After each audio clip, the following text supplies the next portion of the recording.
Assalamualaikum warahmatullahi wabarakatuh.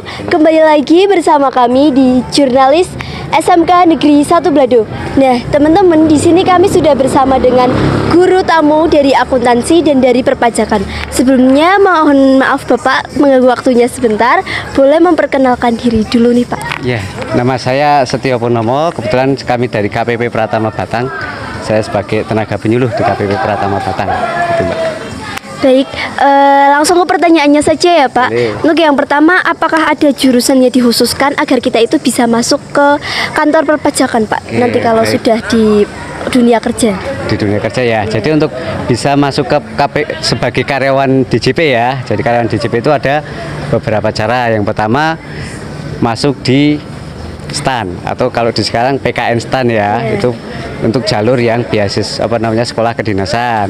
Yang kedua bisa melalui rekrutmen umum. Jadi yang bersangkutan kuliah seperti biasa, ketika ada lowongan kerja di Kemenkeu, nah itu bisa mendaftar di situ. Untuk jurusan khususnya pun sebenarnya itu ini ya berkembang ya, tapi kan pada umumnya sih ini terkait yang sifatnya keuangan. Tetapi kalau saya lihat sih untuk kemarin ada saudara yang dari SMK Kesdam ya, yang notabene keperawatan pun dia bisa masuk PKN STAN kayak gitu.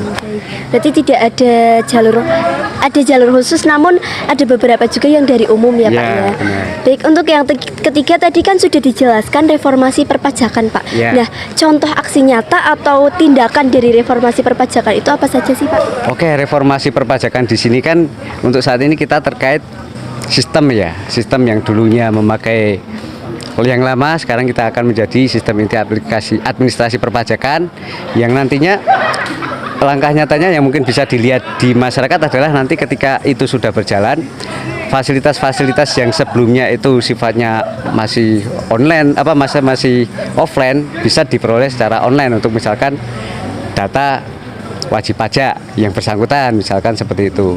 Dan juga untuk terkait sistem pelaksanaan di pemerintahan sendiri, khususnya di DJP akan terjadi perubahan tata cara kayak gitu. Untuk syarat wajib membayar pajak itu apa saja sih Pak? Oke, syarat wajib membayar pajak ya. Yang pertama kan kita lihat dari syarat wajib ber-NPWP dulu, yaitu di atas 18 tahun dan memiliki penghasilan atau punya usaha ya. Yang pertama punya itu dulu, NPWP dulu. Yang kedua, ketika dia berpenghasilan, dia di atas batasan tidak kena pajak, ya dia wajib membayar pajak. Ketika penghasilan dia masih di bawah batasan kena pajak, dia tidak perlu membayar pajak, seperti itu. Untuk usahawan misalkan yang UMKM, ketika omset dia masih di bawah 500 juta, dia tidak perlu membayar pajak 0,5% dari omset. Untuk yang khusus orang pribadi, seperti itu ya contoh. Baik Pak, jika ada misal anak yang belum berada di usia misal 18 tahun ke atas yang belum memenuhi syarat untuk wajib pajak, itu kan dikenakan untuk kepala keluarganya karena dia sudah berwirausaha, misal dia sudah memberikan penghasilan sendiri. Tetapi bila dia tidak memiliki kepala keluarga, maka pembayar pajak itu apakah tetap dikenakan atau tidak Pak? Oke, jadi untuk case-nya ya, misalkan dalam satu keluarga, misalkan orang tuanya sudah nggak ada, atau ya intinya orang tua udah nggak ada, dia udah hidup sendiri ya. Iya, itu tadi kan di atas 18 tahun sudah berpenghasilan. Ketika dua itu terpenuhi, wajib ber-NPWP. Ketika dua itu belum terpenuhi, belum wajib ber-NPWP. Ketika dia ingin membayar pajak, silahkan dia bisa membayar pajak kayak gitu. Tetapi untuk wajibnya batasan 18 tahunnya harus dipenuhi dulu kan kayak gitu. Ya. Nah Pak, pengelolaan keuangan pajak ini apakah melibatkan APBN Pak? Ya, APBN di sini kan merupakan istilahnya dompet dari negara ya. Salah satu sumber pendapatan APBN itu adalah dari pajak kayak gitu. Jadi apa yang diperoleh dari pajak itu masuk ke APBN.